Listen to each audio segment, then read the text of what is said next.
Good morning, everybody, and welcome to Sovereign Grace Chapel this morning for our morning worship service. And today we're finishing off this three-part summary, I guess you would call it, of these books that we've been preaching through for many months, I think 32 months all in all.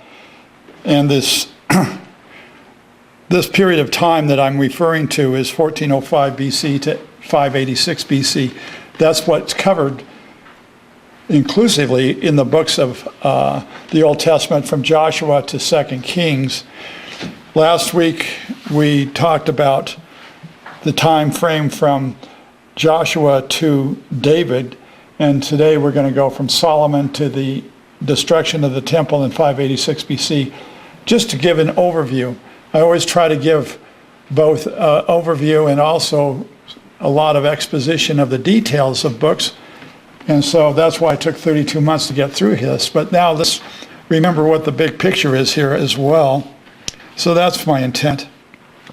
So after 586 BC, there was no more kings in Israel. So you can say in some sense, Israel ceased to be a nation because they had no leadership. And actually, they didn't have a land in the sense that they had been expunged from the land.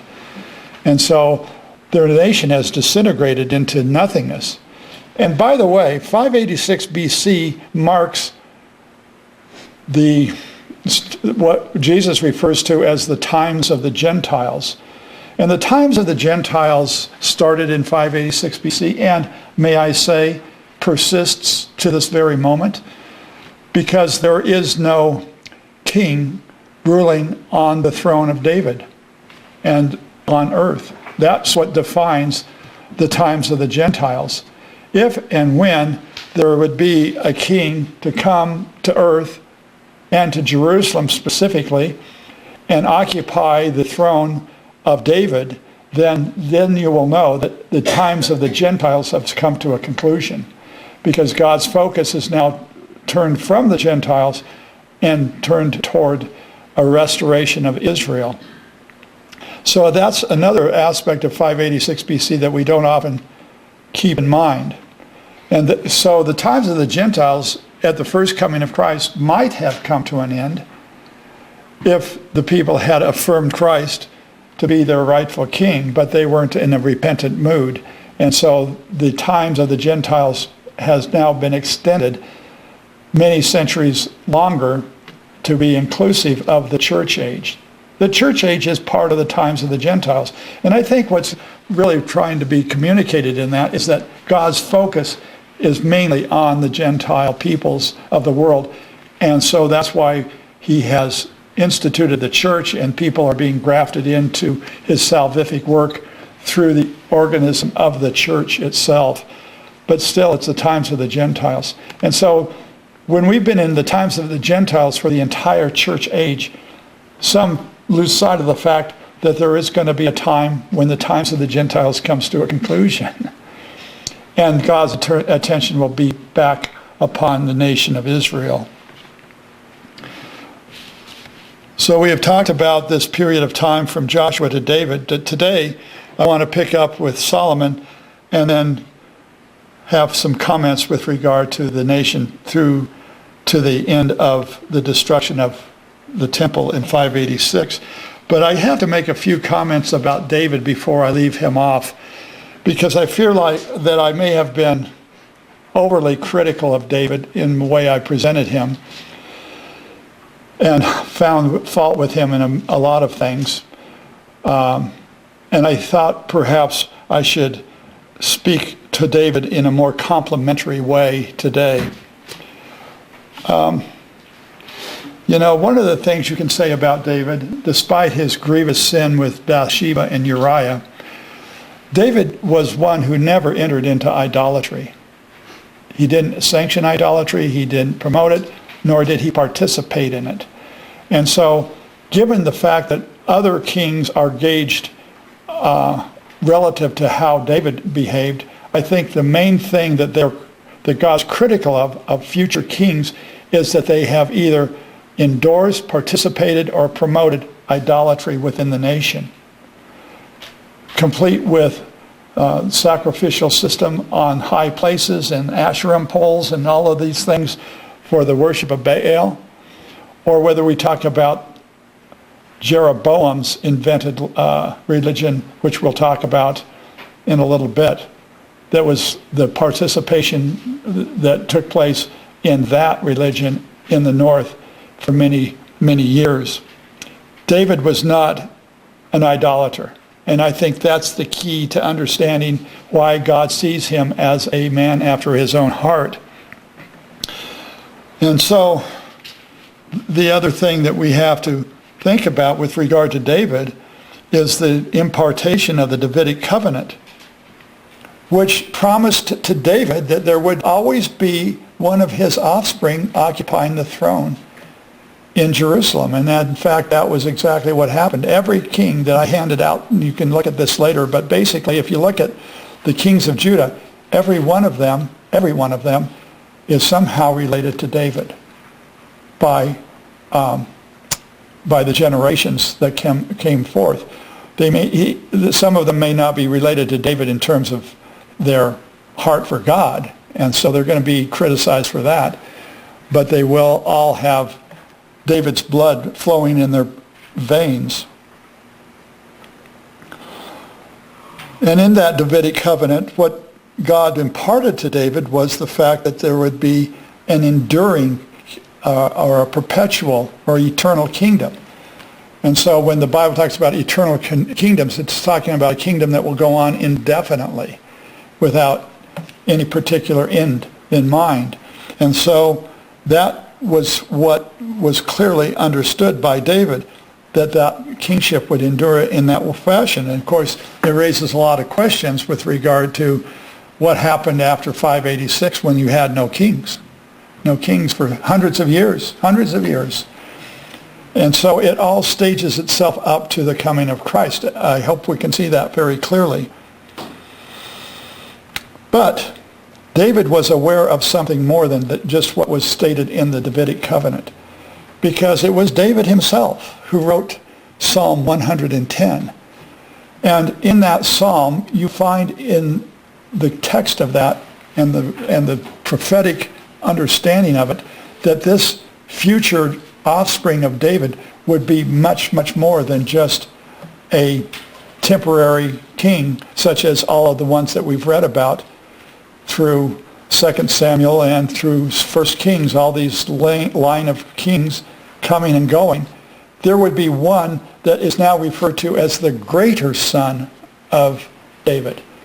All the other sons of David that we have read about were, I would say, lesser sons, because even the righteous ones are being compared to the righteousness of David, the behavior of David. David is the standard by which all the other kings are judged. And so when it comes to Christ, he's the greater son, because he's the one that now surpasses the place of honor that is given to David by God. He is the greater son. And so David knew about this greater son on the basis of Psalm 110.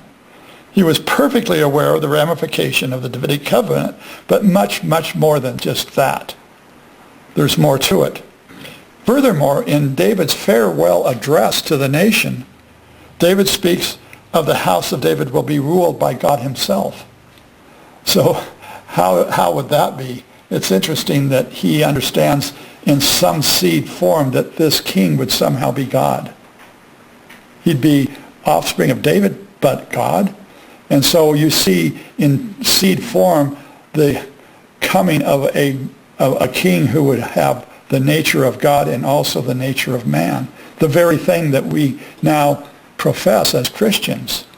All this is being orchestrated and set up and prophetically postured so that we might understand how it is that Christ is the one that is being spoken of.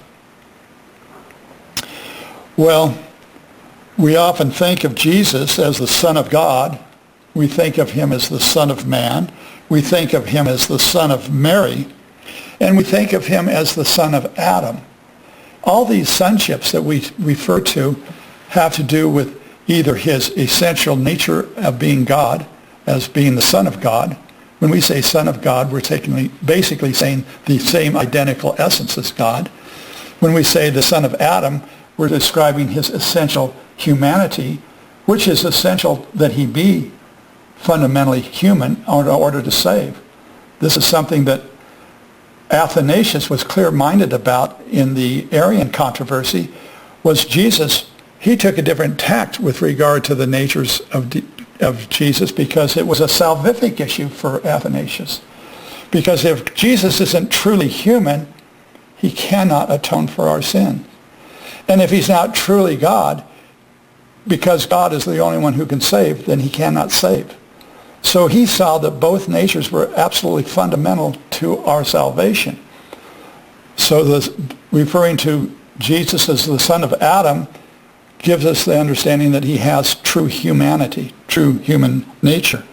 To speak of him as the son of Mary gives us the specificity that he came through the womb of Mary and received true humanity from her as well.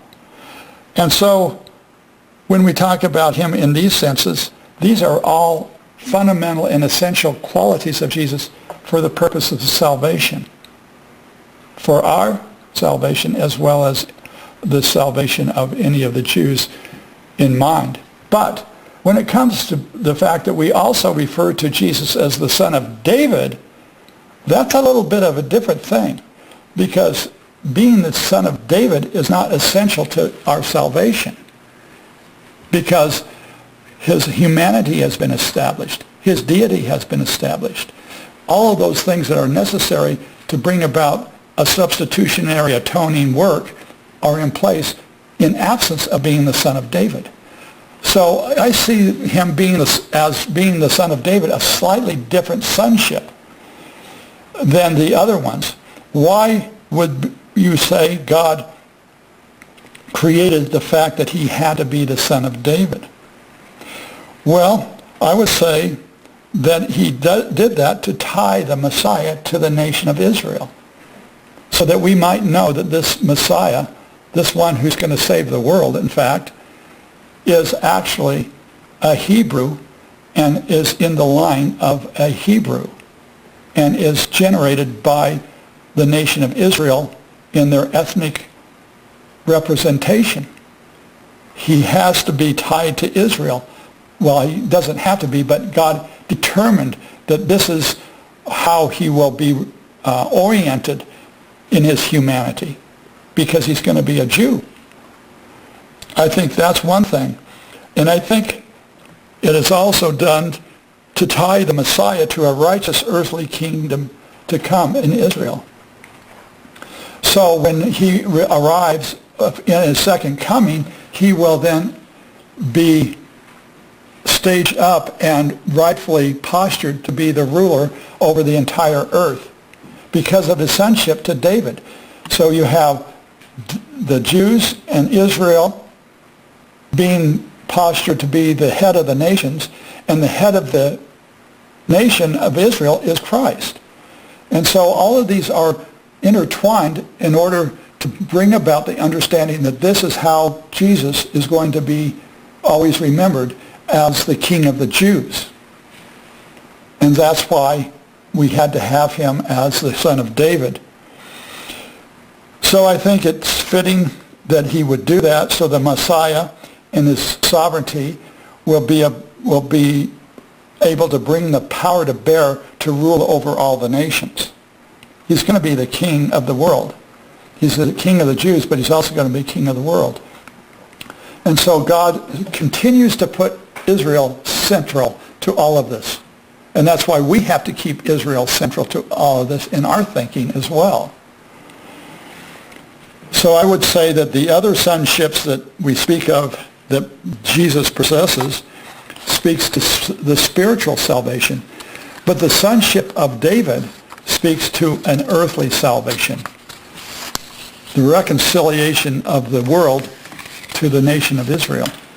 So we see the great turmoil in the Middle East today going on, and the great satanic hostility that's expressed against the Jewish people, especially those who are Zionists, who are living in Israel. All of this is going to be overturned because of the son of David, because of his sonship as representative of David. So God is going to bring this nation along in salvation as well. As Paul says, in the last times, all Israel will be saved. And so I think it's essential that there be this affiliation with David for our Savior. It's an interesting thing to think about. Well, that brings us to Solomon. Solomon is introduced to us primarily because he is the one that has been granted by God to build the temple. We need to understand that Solomon is the appointed agent from whom the plans and the construction of the temple will be made. Solomon is given that privilege. And David wanted that privilege, but God says, no, I'm not going to permit that for you, David, because you're a man of blood. This is going to be reserved for your son. Solomon was not a man of blood, although he has his side, I must say, but nevertheless not like David. And so this is where this temple is going to be built. It's during Solomon's reign. And I might say it took 7 years to complete this temple. 7 years of construction.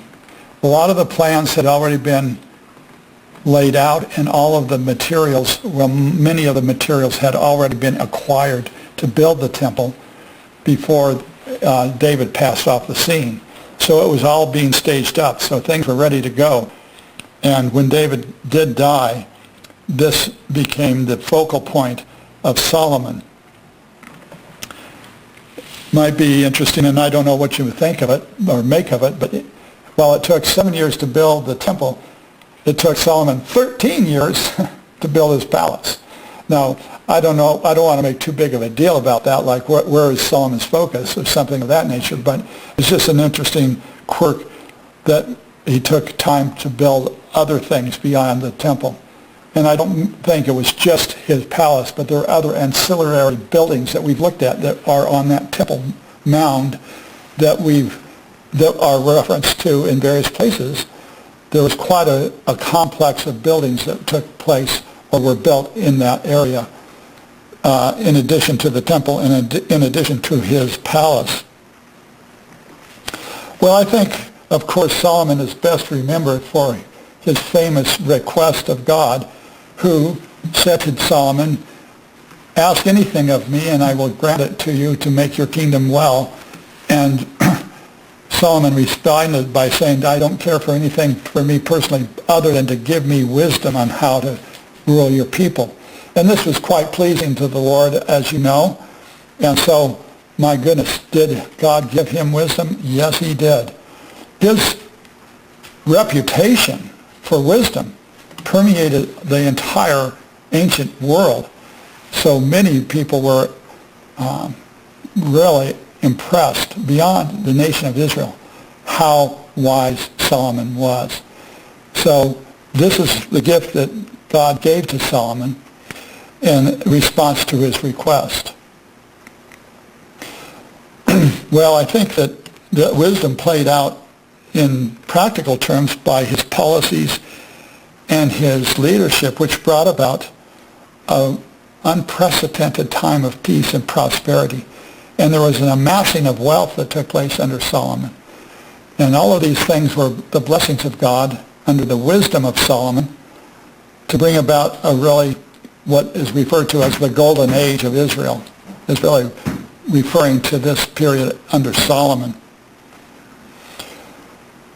Well, he had a godly wife, the daughter of Pharaoh.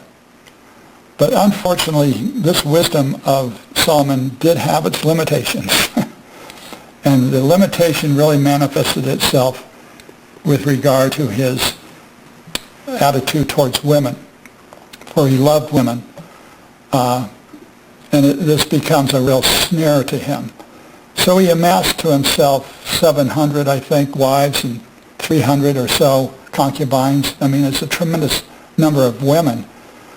For what purpose? This shows a total lack of wisdom.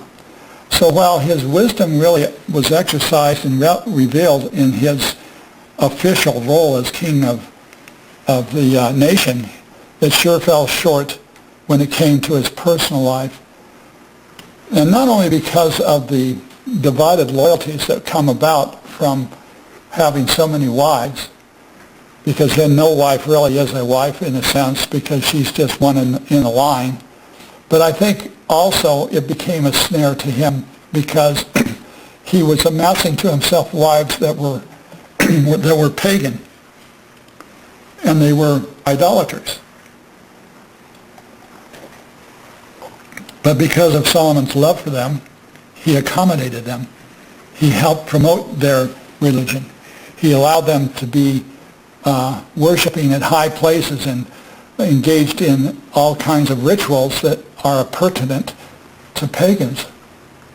This will be a real snare to him, and it will cause God to speak very harshly about Solomon in this matter. This is a problem that we see repeatedly in the Old Testament, how men are captivated by the beauty and the wonder of women, and they cannot find themselves to be satiated by one woman alone under the auspices of what God has instituted, one man, one woman, in a exclusive face-to-face relationship with the covenant of marriage covering them, which was the original intent. But now you have all this polygamy. And so Solomon, while not being the only one who was tripped up by the beauty of women, he certainly did take it to the next level, I would say, with his amassing of so many women to himself. So this is really a conundrum when you think about Solomon. On the one hand, the wisest of the wise. Even the queen of Sheba traveled because she had heard how wise Solomon was, and she arrived in Jerusalem and sat at the feet of Solomon and was aghast at how wise he was and how he perceived things and how he thought about things. How wise he was. There's nobody that had that kind of gift other than he in the Old Testament. Period. But when it came to women, boy, what a dolt. He was really bereft of wisdom. So it's kind of an interesting contradiction you see in men. Well, while he was given peace during his time, it would not last. For God is about to force a division in Israel. And this division that God's going to force upon the nation is in direct response to Solomon's idolatry and his permitting all of that to take place within the nation. That's the big difference between Solomon and David. David was not an idolater. Solomon was, at least for a good piece of his life. Now, I do believe that at the end of his day, in the end of his life, he did repent of all of that. And that's why I look at the book of Ecclesiastes as being Solomon's apologetic and his statement of repentance about all the folly of life's allures and all of the lustful things that he was involved with, and how utterly worthless they were all at the end of the day. You know, he talks about everything being under the sun, all these things under the sun that are vanity, vanity upon vanities. I think that was Solomon's way of saying, hey, I've come back to an understanding that God is all in all, and not all of these things that are so captivating in the world. So I do have a good thing to say about Solomon in this matter, but the fact that he did introduce all this idolatry, God's going to force a split in the nation. And he's going to take 10 tribes away and lead them in a different direction from Judah. And this is a direct result of Solomon. And so we have a split that we'll talk about this morning.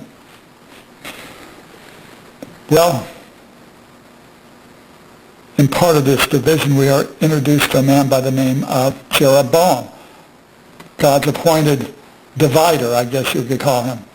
And God visits to Jeroboam through a prophet and tells him, look, I'm going to cut 10 tribes off from Solomon and from the house of David and give it to you. If you rule wisely and rule righteously and follow my commands and my statutes, I will bless you, Jeroboam. And so we see that God is behind this split. And Jeroboam takes on this role as the one who is going to lead the northern tribes, the first one to lead the northern tribes. Why did Jeroboam rebel against Solomon? Well, I think he rebelled because, if you recall, Solomon had this horrendously heavy tax burden on the people. And he taxed them mercilessly. To get the Temple Mount built and his palace built and all of these buildings built took a lot of money, and he burdened the people with that. And he was working on rebuilding some of the broken down wall aspects of Jerusalem one day and spending more resources on that. And he had Ephraimites in the city doing the hard labor. And Jeroboam was an Ephraimite, and he's overseeing his own tribal people doing the work on the Temple Mount, and he's very frustrated by that, and he thinks it's unfair. And so he has it in his heart to overthrow Solomon's rule. And so he does. He bucks the trend and says, this is just too much. You're just harming people. So in that sense, I think Solomon showed a lack of wisdom there as well. So anyway, Jeroboam is going to be, he will take his leave, and he will be called into a place where he's going to address the 10 northern tribes, or representatives of all 10. And they are ultimately going to affirm him as ruler. Well, by this time, Solomon is deceased, and his son, Rehoboam, is now the king in Judah. And so Jeroboam says, look, I'll take on this role of leading the 10 northern tribes. However, before I do, I want to see if Rehoboam will reverse his father's policies. So he goes to Rehoboam and says, listen, this is not right. All of this oppressive labor, high taxes, you're exhausting people. You've basically enslaved us for all of your pet projects. Will you reverse your father's policies? Will you give us some relief? And so Rehoboam thinks about this, and he counsels with Solomon's elders, and they say, yeah, well, this is wrong. Reverse the policies. Ease up on the people. It's too much. Well, then Rehoboam thinks about that advice, and then he goes to his youthful friends who don't have life's experiences, and they say, no, you are king now. Exercise your power. Tell him no.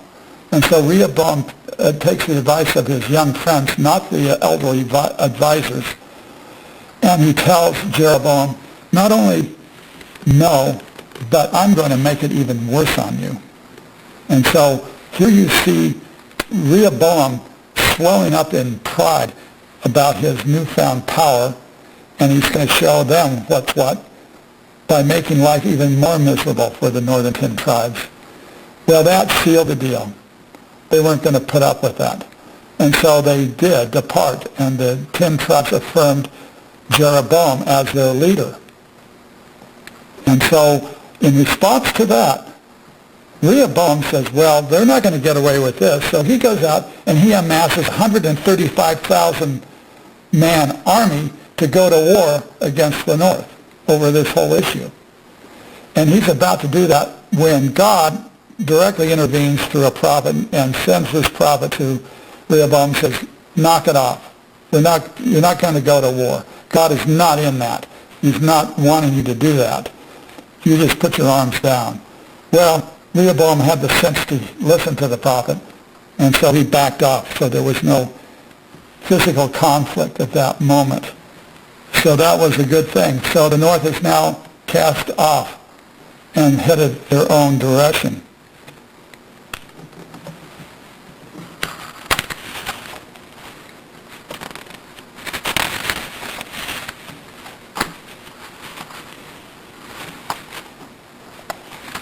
Well, one of the things that Jeroboam does immediately, now that he is adrift from Israel historically, he's going to build a brand new city. We know it as Samaria. Samaria never existed. You look back in the pages of history prior to this moment, there was no Samaria. This is a brand new city. Why is Jeroboam going to build a new city? Well, he wants to establish a capital that will be the capital of the 10 northern tribes that will compete with Jerusalem. In other words, he wants to have a unifying city that will all of the northern tribes will have fidelity to. And so he does. He builds this brand new city, Samaria. And so he's solidifying his separateness from Judah. And so he's got another problem he's got to overcome, however. And that is that there are these doggone annual feasts that all the Jews are supposed to perform to go back to Jerusalem and celebrate these feasts as a congregation, as a nation. Well, the people of the north have been doing this, and they are probably want to continue to do that. And Jeroboam's concerned about this, because if they start going back to Jerusalem on these annual treks, perhaps the whole separateness of the 10 tribes will not endure. He doesn't want them going back to Jerusalem. So how is he going to keep them from going back to Jerusalem? Well, he comes up with what I consider a diabolical scheme to keep them from going back to Jerusalem. He invents a brand new cult.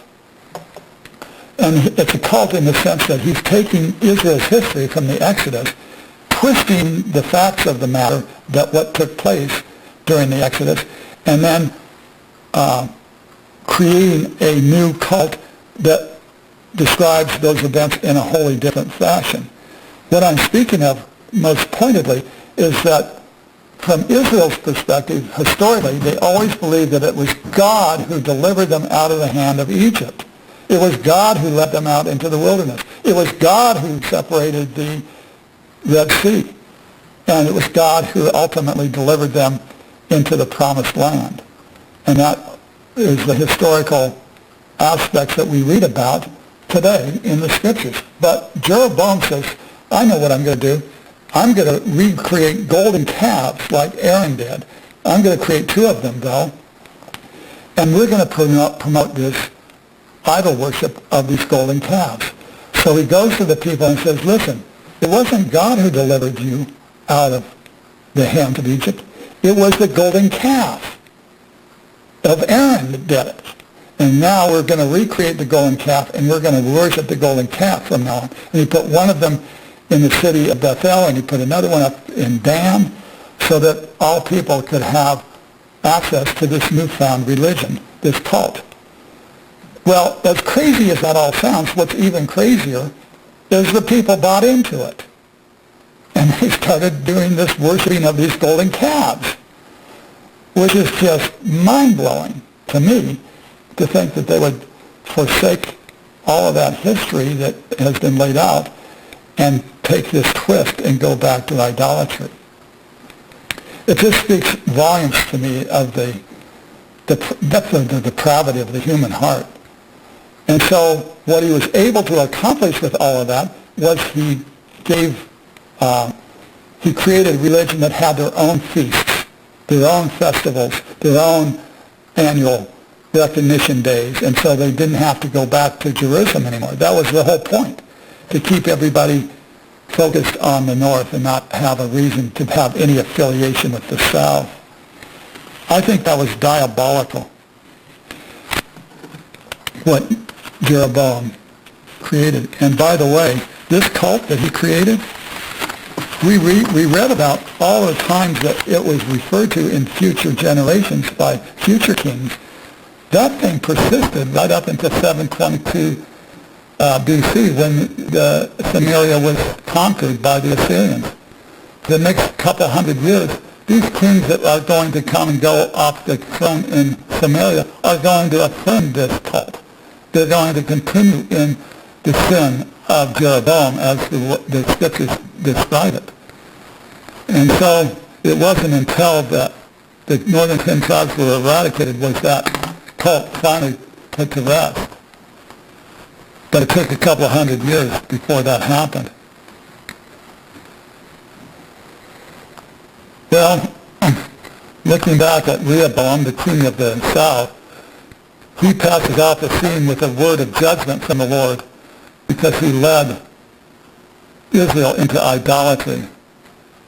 So now both the north and the south are postured going forth as separate nations, although their histories are intertwined because God will ultimately redeem both. So even though God makes forces to split, and you have Israel and you have Judah, and that split, by the way, was never overcome. It never was really healed. The two nations never really reconciled because of the events of world history, except we know that God has in mind that when he speaks of the nation of Israel, he's talking about all 12 tribes. God is. Despite the split, that doesn't mean that the north does not have a future with God, nor does it mean the south is forsaken either. He's going to bind them back together in the millennial kingdom. So when you look forward to the millennial kingdom, you're going to see representatives of all 12 tribes, and 13 if you count Levi, represented in the millennial kingdom. And we know that because in the book of Revelation we talk about the 144 witnesses. Where are they described in some detail? Well, right there in Revelation, 12,000 from each of the 12 tribes. 12 times 12,000 is 144,000, okay? So despite this rift and the separation, God is going to bind them back together in the millennial kingdom. It's very important to see God's mercy on both north and south. Now, I'd like you to take a look at that chart of the kings that I tapped out a little earlier.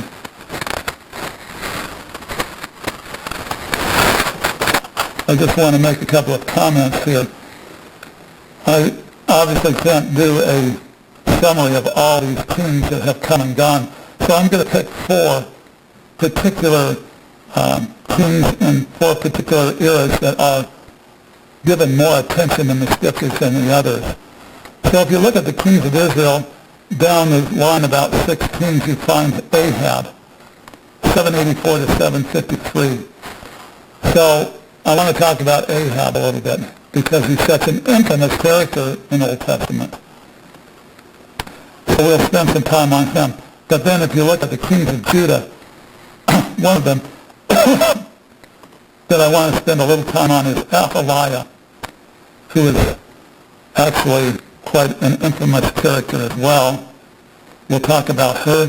Then I want to make a few comments about Hezekiah. You'll see him listed 716 to 687. And then also Josiah, 641 to 609.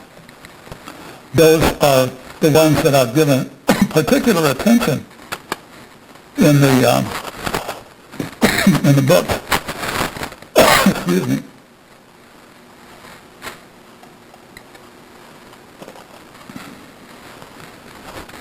Well, let's talk about Ahab for a minute.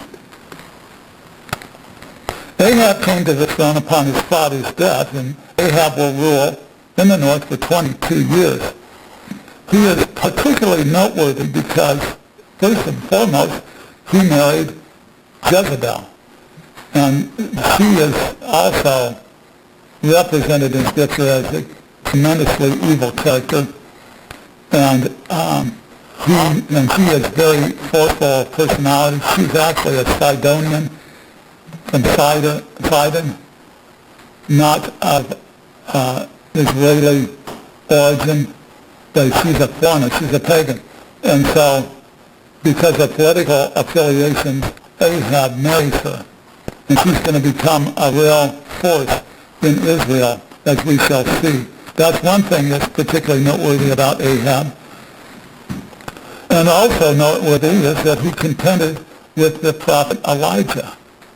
And so we're going to talk about Elijah, because Elijah's ministry, in large measure, is conducted during the reign of Ahab, and he has personal interactions with Ahab. And also I think he's noteworthy because we see him described as wicked beyond the other kings who were also wicked, but not like this wickedness. So he was particularly noted for that reason. So the story goes that there was a famine in the land, and this famine had lasted a good while. And God had sent this famine for the express purpose of rebuking Israel for their idolatry. You see, when God wants to bring the nation's attention to the fact that they're in idolatry, he brings upon them all kinds of tribulations, in this case a famine. And so this has been going on for some time. And we now find that God is going to call Elijah into service. And so he goes, well, before I say anything further about Elijah, I have to say he was endowed with an amazing miracle-working gifts, ability to do things in a miraculous way. And so this inaugurates a period of Israel's history where miracles are very prevalent.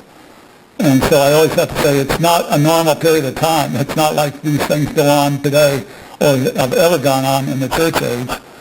But it was a unique period of time where not only he but his successor Elisha were endowed with great miracle-working powers.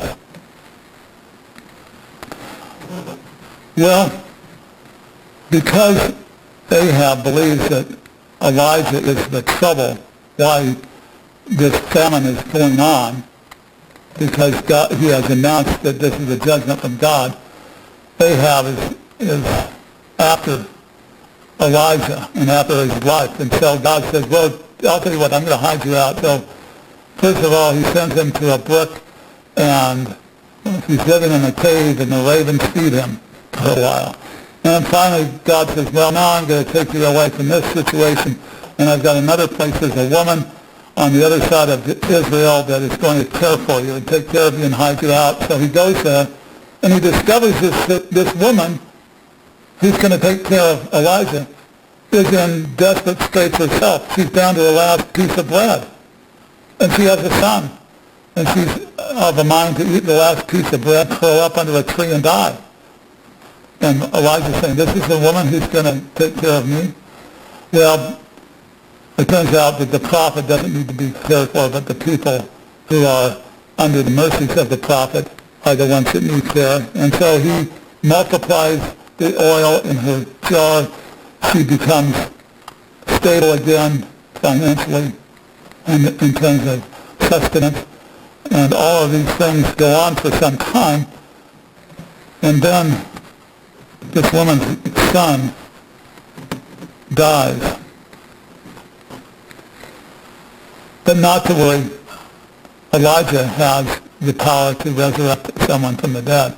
And of course, when I say Elijah has the power, it's obviously what I mean to say is God has invested in Elijah that power. It's not in and of himself. I think we understand that. Well, the time comes for Elijah to leave that city, and God says, now I want you to go to Ahab and speak with him. And so he's been hiding out for a good while, a couple of years, I don't know how long. So finally he's going to emerge out of the shadows, and he goes to Ahab, and he's going to be confronting him directly. And so when Ahab sees Elijah, he says to him, is this you troubler of Israel? I see, from the unbelieving perspective, all the trouble of this famine, it's all because of God's servant. It's not because of their own idolatry, of course not. So Ahab is after Elijah as the one who's the source of all the trouble they are having. Well, Elijah rebukes him over that and says, no, you're the trouble. Your idolatry and your unfaithfulness and your leadership bringing people into idolatry in the nation of Israel. You're the troubler of Israel, not me. Well, they go back and forth, and finally they say, all right, well, let's do this, says Elijah. Let's set up a contest. Let's gather all your prophets, all your Baal prophets and priests, and also all of those ones that are devoted to Asherim that Jezebel is so fond of. Bring these hundreds of men together at Mount Carmel. And let's set up a couple of altars. And let's see which one, and prepare an ox. And I'll prepare an ox for my altar, you prepare an ox for your altar, and we'll lay the sacrifice on the wood, and then we'll have your God or my God bring fire to it, and we'll see which one of us is the troubler in Israel. And so you have this most humorous scene, one of the most humorous scenes of Old Testament. They set this all up, and so Ahab and his priests are going to go first. So they got it all set up. The sacrifice is on the wood, and the wood's all ready to go. And so all they need to do is call down fire from Baal, and so they can prove themselves to be in the right. Well, they go on and on for some time, 2 hours, and there's nothing happening. There's no response from the supernatural realm. So Elijah says, I don't know, maybe the problem is, hey guys, time out. Maybe your Baal is asleep. I mean, he could be traveling. Maybe he's not paying attention. Maybe he's in the bathroom. We don't know. But maybe if you intensify your voices, you'll respond. So they go back, and now they're really in a frenzy, and they're cutting themselves, and they're in a frenzy trying to get Baal's attention to bring fire down. And this goes on all afternoon, and I just perceived Elijah's over there under some palm tree, sitting on a reed, just relaxing, maybe reading a little book or something while this is all going on. And so finally, it comes time for the evening sacrifice at dusk. And so Elijah says to his men, get a bucket of water and douse the wood. Get it good and soaking wet. And they do. And then Elijah says, get another bucket and fill it out. I don't think it's soaking wet enough. Do it again. So they got the soaking wet wood, obviously to demonstrate how miraculous what's about to happen is going to be. And so then he calls down fire from heaven, and this fire is intense. It consumes all the water immediately. As you see, you got steam coming off everywhere, and the fire is hot, and the sacrifice is consumed. And so all the people there now are saying, well, who really is the troubler of Israel? Who's really the bad one here? And Elijah says, take all these men, these prophets and these priests of Baal, and of Asherim, and slaughter them. Kill them all. And so they did. They did to kill all these prophets. Well, Ahab escapes the whole scene and goes and visits with Jezebel about this whole matter and tells her what has taken place, and she's just irate. So she puts out a wanted dead or alive poster on Elijah. She says, I am not going to put up that.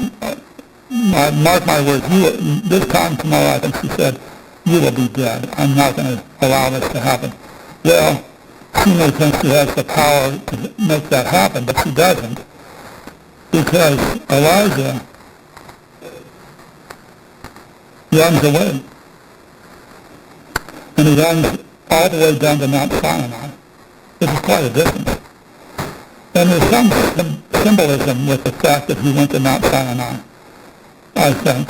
And I'm not exactly sure what to make of it, but basically it's the site of where the Ten Commandments were given. many years before to Moses. And in that setting where he's there, he's completely depressed, and he's thinking to God and expressing, am I alone the only one who's faithful to you, Lord?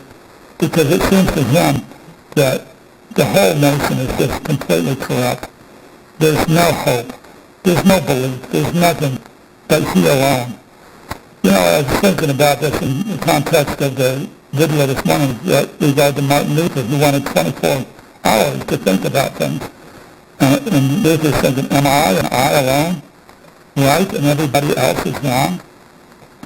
Well, I think that's kind of where the depression of Elijah is coming from. Am I alone and everybody else is all apostate and gone?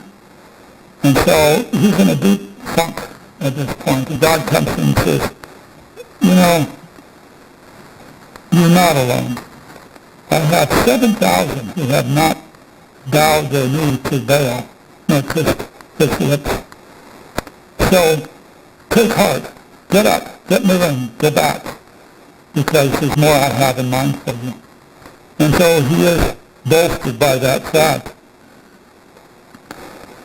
Well, then we come to the next episode in Ahab's life, which is his jealousy over another man's vineyard. And there's quite a bit of discussion about this whole episode about Ahab, where he looked out his window in Samaria and saw this man's vineyard, which was beautifully cared for, beautiful parcel of land, and he wanted it. Ahab wanted this man's land. And so he went to him and asked for it, and the man says, no, I'm not going to sell you my land. This is inherited to me from my fathers. I'm going to pass it on to my sons. It's part of our tribal inheritance. No, I'm not going to sell to you at any price. Well, Ahab goes home, and he's all pouty-faced about it. And Jezebel says, well, what's the deal? What's with the sour face? He says, well, I've been trying to get this land, and blah, blah, blah. I can't get him to sell. Well, Jezebel, in her evil way of thinking, says, don't worry about it, I'll get to that land. So she concocts a false accusation against this man, gets the elders of the city to convene a council to determine the guilt of this man, Naboth is his name, and on the basis of the paid false witnesses, he is condemned, and he is stoned to death by the elders of the city for a false accusation. Well, this is not going to sit well with God. But it does sit well with Ahab, because he comes home and says, if all yours, go take it. He goes and takes this man's vineyard.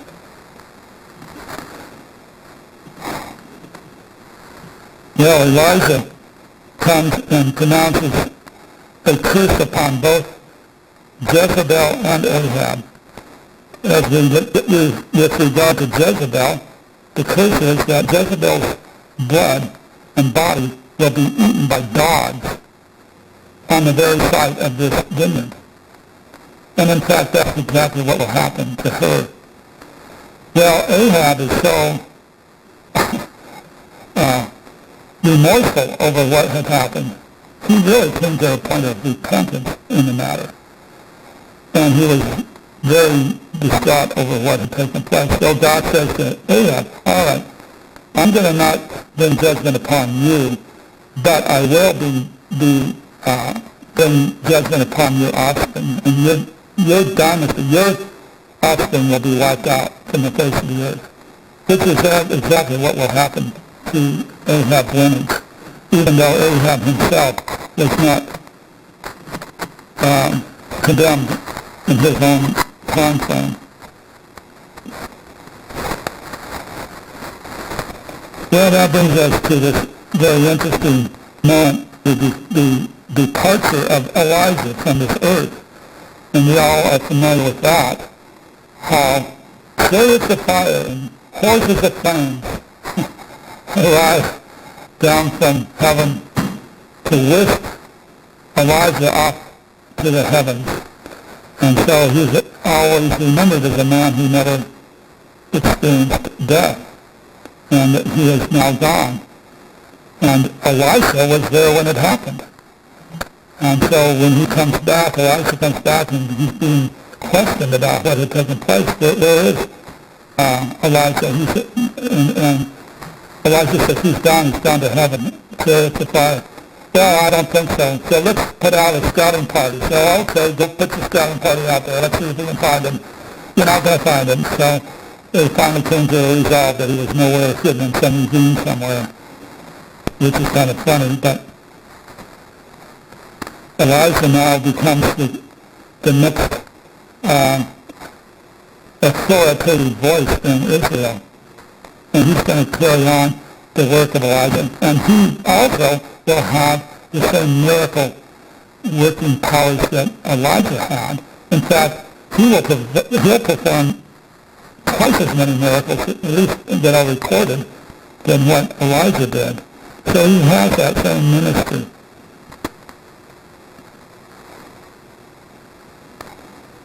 So, on a side note, after Ahab's death, Jehu murders all of Ahab's 70 sons, as well as the priests of Baal. So this judgment that was spoken of comes to fruition as it relates to Ahab's offspring. Now, I'd like to take a minute and talk about Athaliah. The thing that I would like to start to say about Athaliah, this might reveal a little bit about her. You have to understand that she is Jezebel's daughter. She's Jezebel's daughter. And so I think it's significant to dig that out because she will act in the same sort of conniving and evil way that her mother has always done. Well, she marries into the southern kingdom, and so she has a position of power in the south, even though she's Jezebel's daughter. Well, this Jehu, who has murdered all of the offspring, the 70 sons, he also caused the death of Ahaziah, the king of Judah. So now there's a power void in the south. There's no king because Ahaziah has been killed. And the reasons that aren't actually explained in the scriptures, Queen Athaliah becomes the queen of the nation. There's no subsequent elevation of one of Ahaziah's sons to the throne. And so she's power hungry, and she's consolidated power to herself after the death of her son. Well, she decides now, and the reason I want to bring Athaliah to our attention is because of the threat that she poses to the Davidic lineage, the perpetual kingdom of David. And so she understands that there is to be a perpetual kingdom of David, and she takes it upon herself to bring it to an end. So she goes about murdering anybody who has any bloodline or any claim to the throne in Judah. And she believes during this period of time that she has successfully accomplished that end, that she's wiped out every possible offspring or any possible person who could claim to be an offspring from David himself. So now she's going to rule for about 7 years. And she's believing that she has really accomplished the termination of the Davidic line. Well, we now know, and the scriptures tell us that there was a woman who's the wife of the high priest who ushered a baby, an infant, who is offspring of David, and a grandson of Athaliah, and takes him away and protects his life. And she protects him for a period of 6 years. And the time comes for there to be a reinstatement of the Davidic line on the shoulders of the 7-year-old. And the high priest at the time orchestrated an event where everybody came together at the Temple Mount, and they blew the trumpets and they declared this 7-year-old boy to be the king of Judah. because he was the rightful heir from David. Well, Athaliah hears about all the commotion going on, and she hurries over there to see what it's about, and she sees what's going on. And so she realizes what the implications, and she calls all of them traitors. Well, they were traitors to her, but not traitors to the Davidic line, and they summarily execute her in that particular occasion. And I just make mention of that because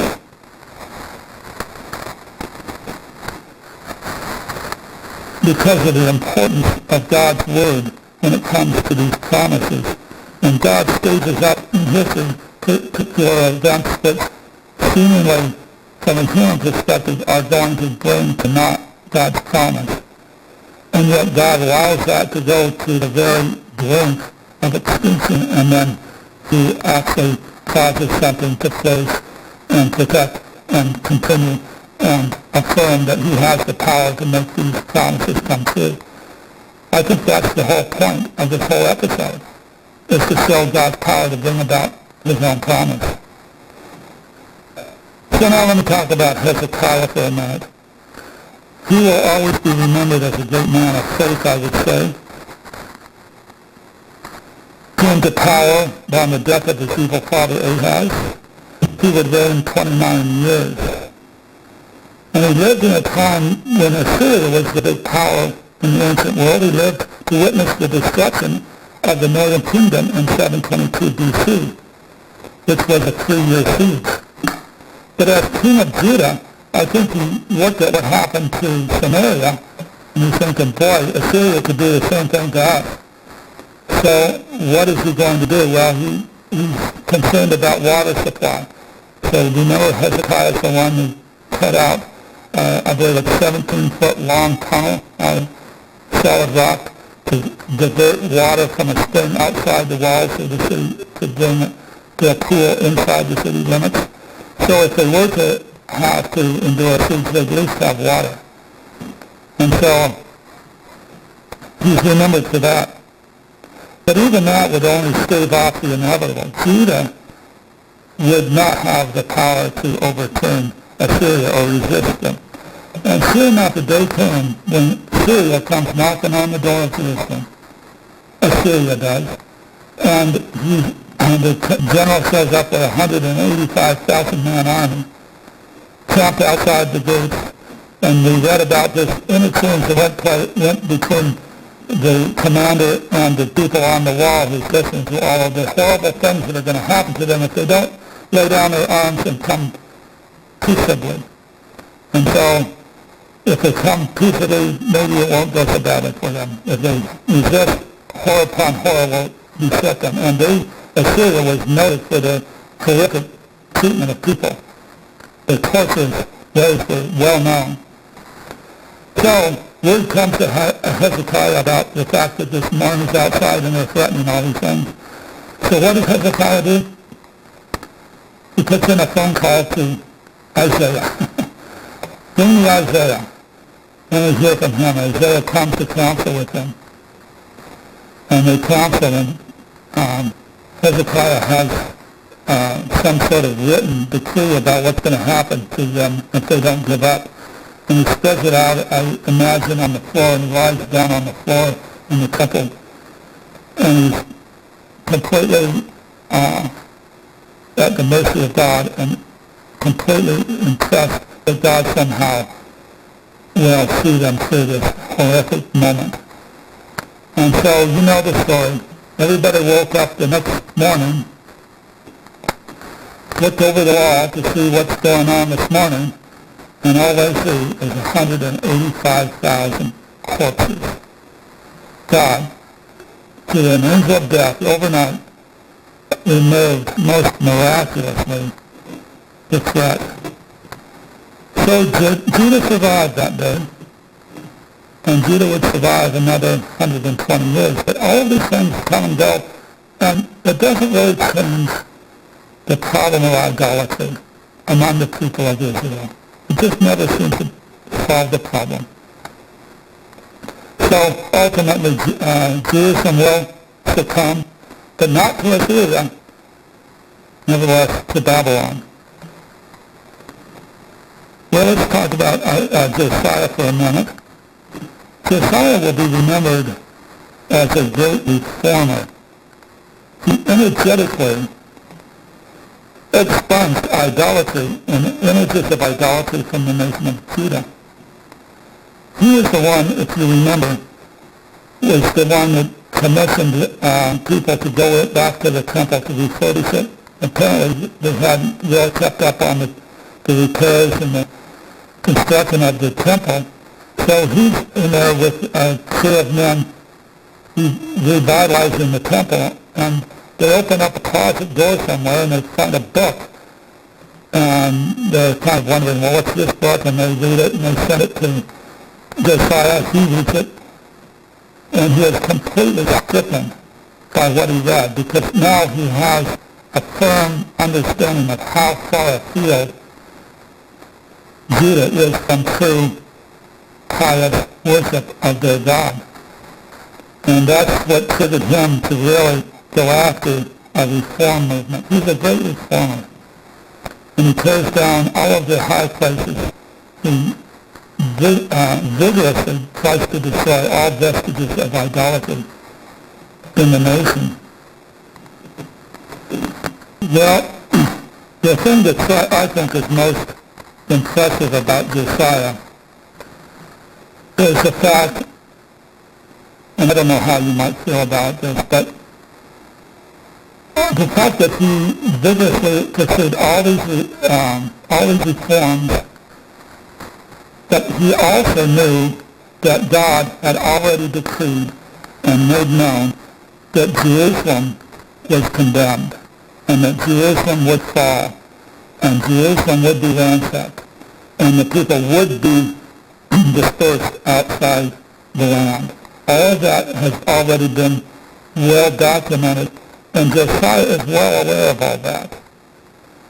But in spite of all that, and I think this is where it has application for all of us, despite knowing all of that, he did everything within his human power to bring about a godly reform that, if he was successful in doing, would in fact stave off God's judgment. So he did that, and I think that that's really something that we have to do too. We may feel like, well, the world's really going south. There's so many troubles. There's evil afoot everywhere. Maybe we have a sense of resignation in the face of all that. Well, God's going to deal with it anyway. We'll have to wait and see how that turns out. And I don't think that's a godly attitude. I think we have to take and vigorously do what we can do in our time and in our setting to bring goodness to the world and to restrain evil in the world to the best of our ability, even though we know that the world will ultimately be staged up for the Antichrist. And so it has some personal application. And I always remember Josiah for that quality. I think that's what's most endearing about him. And the sad thing about Josiah, that all his reforms and the work that he implemented, he didn't reform his own son. He came upon the throne after him and reversed all of his reforms. It doesn't take long. It seems like to bring about a godly reform takes extreme energy and many years of work and diligence to bring about something righteous. But then when someone wants to dismantle it, it's like they can set dynamite to the whole thing that's over in about 24 hours. It doesn't take long. And that's what happened to Israel after Josiah passes off the scene. Well, if you look at the chart, you'll notice that all the kings of the north were evil, not one righteous among them, not one. And in the south, you'll notice that there was a mixture of good and evil. And so finally, because of all of these things, God will bring the curtain down on Judah at the hands of the Babylonians, which will inaugurate the times of the Gentiles, because there will be no king on David's throne anymore. Even when they came back from the land under Zerubbabel, There's no concept of a king at that point either. And I think the interesting thing to think about in this whole matter of the Davidic throne and the Davidic line and all of these things, there's a real interesting instance that took place at the Council of Jerusalem, Acts chapter 15, where the Jews are trying to come to grips with what is going on with the Gentiles.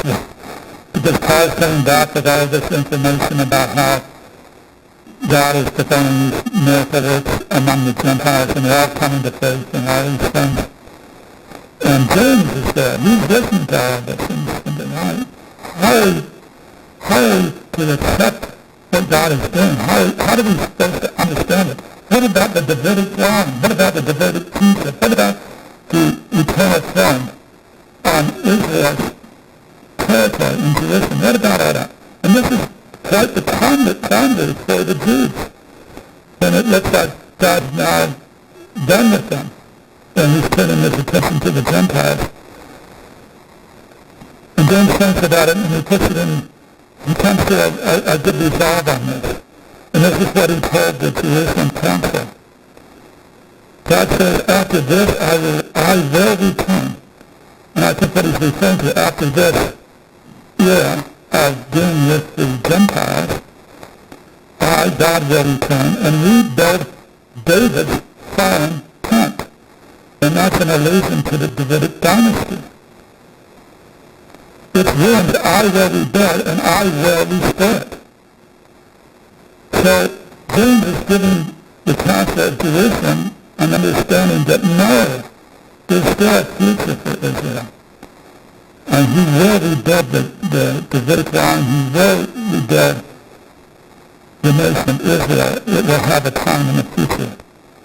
And he goes on to say that the rest of mankind may seek the Lord, even all the Gentiles who bear my name, says the Lord, who does these things?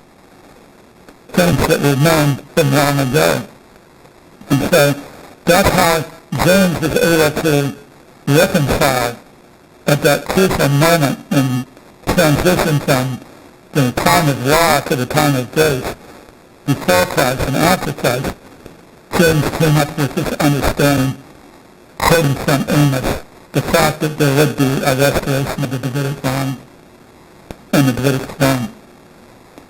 Quite interesting. So that's what we look forward to, the rebuilding of David's fallen tent. Now that's all I can say about that. And I appreciate your indulgence with me on all of this. Let's bow and have a word of prayer.